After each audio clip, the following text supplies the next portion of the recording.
বর্তমানে ইংল্যান্ডের লন্ডনে অবস্থান করছেন বাংলাদেশ ফুটবল ফেডারেশন বাফুফের সভাপতি তাবিথ আউয়াল।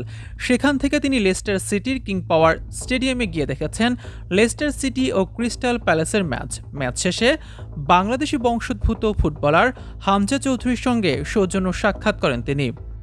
তাবিথ আউয়ালের সঙ্গে বাফুফের নির্বাহী সদস্য ইমতিয়াজ হামিদ সবুজও লন্ডনে রয়েছেন। লন্ডন থেকে 2 ঘন্টার বেশি যাত্রা করে তারা লেস্টারে গিয়ে ইংলিশ প্রিমিয়ার লিগের এই ম্যাচ উপভোগ করেন।